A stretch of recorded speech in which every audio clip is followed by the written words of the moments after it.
সন্দেশখালীতে শুভেন্দুর সভার পর বড় ভাঙন বিজেপিতে। বিজেপি ছেড়ে তৃণমূলে যোগদান প্রায় ৩,০০০ বিজেপি কর্মী। রেখাপাত্রের ছায়া সঙ্গীরাও তৃণমূল কংগ্রেসে যোগ দিলেন বলে জানা যাচ্ছে। এই নিয়ে আমরা আরও জেনে নেব। আমাদের প্রতিনিধি সঞ্জিত রয়েছেন সরাসরি আমার সঙ্গে। সঞ্জিত, যেটা জানতে চাইব যে রেখাপাত্রর ছায়া সঙ্গী যারা, তারাও তৃণমূল কংগ্রেসে যোগ দিয়েছেন, এই তালিকায় কারা কারা রয়েছেন? দেখো, সন্দেশখালীর রাজনৈতিক প্রেক্ষাপট পাল্টাচ্ছে। 2024-এর লোকসভা নির্বাচনের পর যেভাবে দেখেছিল সন্দেশখালী, সেই প্রেক্ষাপটটা কিন্তু ধীরে ধীরে পাল্টাচ্ছে। আজকে যে চলতি মাসের 8ই জুন যে সন্দেশখালীর কানমারিতে ভারত সেবা সংঘের মাঠে যেখানে বিরোধী দলনেতা শুভেন্দু অধিকারী জনসভা করেছিলেন, অর্থাৎ শ্রদ্ধাঞ্জলি সভা, সেখানে কিন্তু তার 7 দিনের মাথায় কিন্তু পাল্টা সভা করলো তৃণমূল কংগ্রেস এবং সেখানে মন্ত্রী বীরবাহা হাসদা, সুজিত বসু সহ একাধিক নেতৃত্ব সেখানে ছিল। কিন্তু সেখানে দেখা গেছে রেখাপাত্রের একেবারে ছায়াসঙ্গী, অর্থাৎ আন্দোলনের যে প্রথম সারির যারা প্রতিবাদী ছিল, বিশেষ করে লতিকা মিস্ত্রি এবং দাস, যারা বারবার দাবি করছিলেন সেই আন্দোলনের কিন্তু যারা বিরোধী দলনেতার সঙ্গে কিন্তু 2024-এর লোকসভা নির্বাচনে রাজ্যের বিভিন্ন বিধানসভা কেন্দ্রে কিন্তু তারা প্রচার করেছে বিজেপি নেতৃত্বের সঙ্গে। কিন্তু আজকে ঠিক কয়েক মাস বাদে কিন্তু তারা আবার মূল স্রোতে ফিরে এসেছে।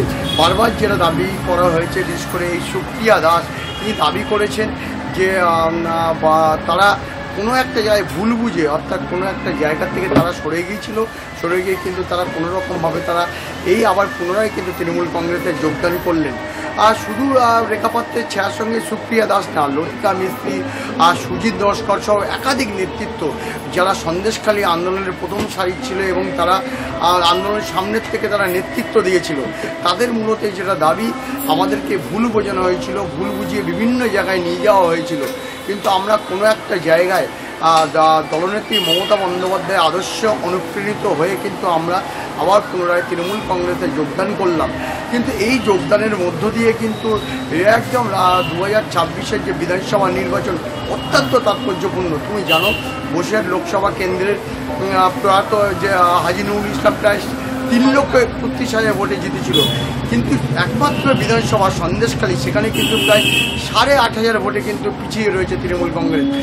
বিশেষ করে এই যোগদানের মধ্য দিয়ে তাহলে তৃণমূল কংগ্রেস আগামী 2026-এর নির্বাচন আর সামনে 21শে জুলাই যে সভা রয়েছে, তার আগেই বড়সড় ভাঙন কিন্তু বাড়তি অক্সিজেন যোগাবে বলে মনে করছে রাজনৈতিক মহল। বিশেষ করে নজর থাকবে আমাদের সেদিকে নিঃসন্দেহে। সঞ্জিত, আপাতত অনেক ধন্যবাদ তোমাকে। তবে এই যে রেখাপাত্রের একের পর এক ছায়া সঙ্গী তারা তৃণমূল কংগ্রেসে যোগ দিয়েছেন, যার পরে প্রশ্ন উঠছে তাহলে এর পর কার পালা? এই নিয়ে আমরা কথা বলবো। রিয়া মাঝি রয়েছে আমার সঙ্গে নিউজরুম থেকে সরাসরি। রিয়া, রেখাপাত্রের একের পর এক ছায়া সঙ্গী তারা বিজেপি ছেড়ে তৃণমূলের পতাকা হাতে তুলে নিচ্ছেন, আজকেই যেমনটা ঘটলো, এরপর কার পালা? এরপর কি রেখাপাত্র?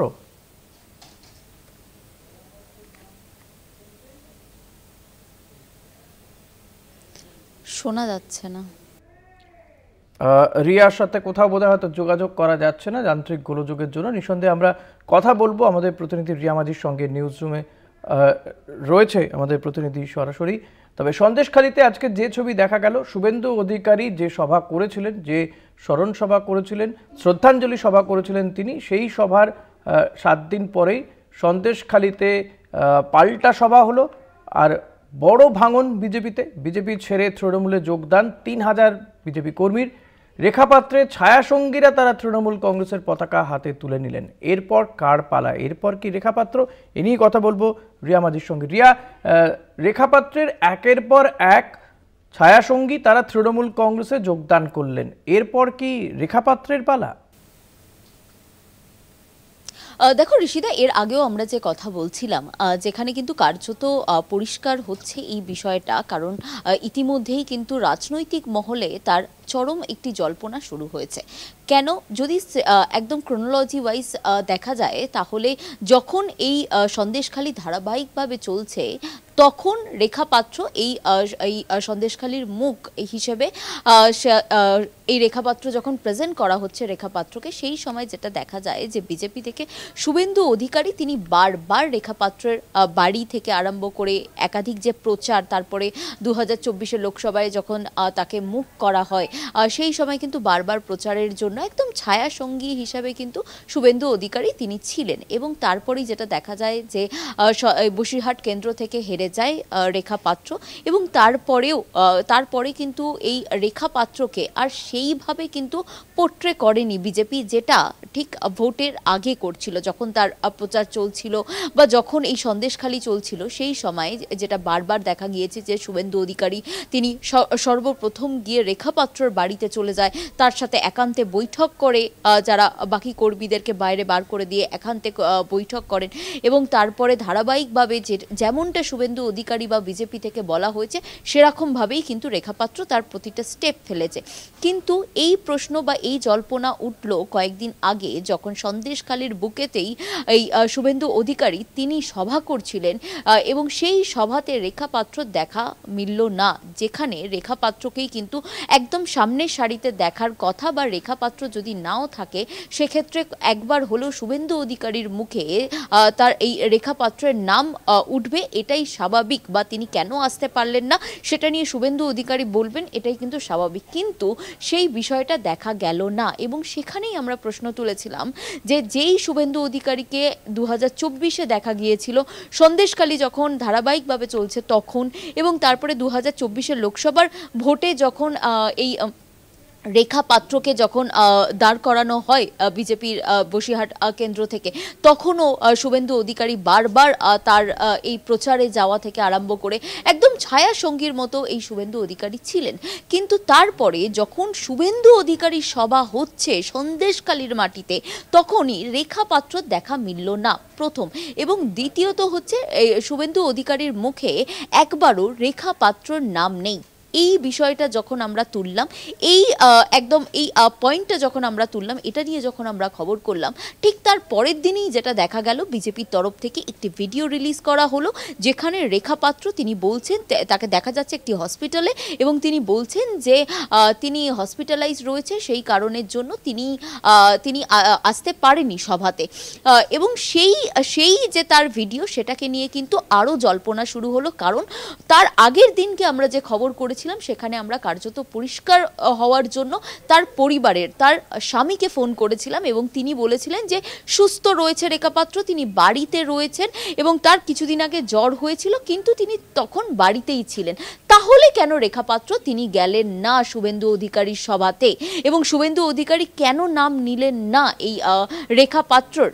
এবং একই সঙ্গে প্রশ্ন উঠতে আরম্ভ করলো যে এই যে তার বাড়ির লোকের কথা এবং বিজেপির কথা, এইটাতে কিন্তু রীতিমতো জল্পনা শুরু হয়ে গেল। এবং তার আগেই যেটা দেখা গেল যে এই রেখা পাত্র সন্দেশখালি যখন চলছে সেই সময় যার কথা মানতেন বিজেপির পর, সেটা হচ্ছে সুজয় মাস্টার, যে কিনা আন্দোলনের মুখ, এবং তার হাত ধরেই এই আন্দোলন শুরু হয়েছিল। সেই সুজয় মাস্টারকেও দেখা গেল যে কিছুদিন আগে তিনি তৃণমূলে যোগদান দিলেন, এবং আজকে যে সভা হলো, তৃণমূলের যে সভা হলো, যেখানে সুজিত বসু থেকে আরম্ভ করে একাধিক মন্ত্রীরা সেখানে উপস্থিত ছিলেন, এবং সেখানে যে সভা হলো বীরবাহা হাঁসদা তিনি সেখানে ছিলেন, এবং তার উপস্থিতিতে প্রায় ৩,০০০ বিজেপি কর্মী তারা সরাসরি তৃণমূলে যোগ দিলেন। এবং যার বাইট আমরা দেখিয়েছিলাম, যেই মহিলার, তিনি বলছেন, বা তিনি তাকেও দেখা গিয়েছিল যখন সন্দেশখালি চলছে সেই সময়, সেই সন্দেশখালির আন্দোলনের মধ্যে এই সমস্ত কর্মীদের কিন্তু সেই সময় দেখা গিয়েছিল আন্দোলনের একদম রেখা পাত্রর ছায়া সঙ্গী হিসেবে, এবং ঠিক তারাই কিন্তু আজকে তৃণমূলে যোগদান করলেন। এবং যার কথা শুনে রেখা পাত্র কাজ করতে তিনি আগেই তৃণমূলে যোগদান করেছে, এবং এখান থেকেই কিন্তু রাজনৈতিক মহল তারা জল্পনা শুরু করেছে, সেখান থেকেই জল্পনা এবং এই প্রশ্ন উঠেছে সামনে উঠে আসছে। একদমই যে রেখা পাত্র কথা বলছিলাম আমাদের প্রতিনিধি রিয়া মাঝির সঙ্গে।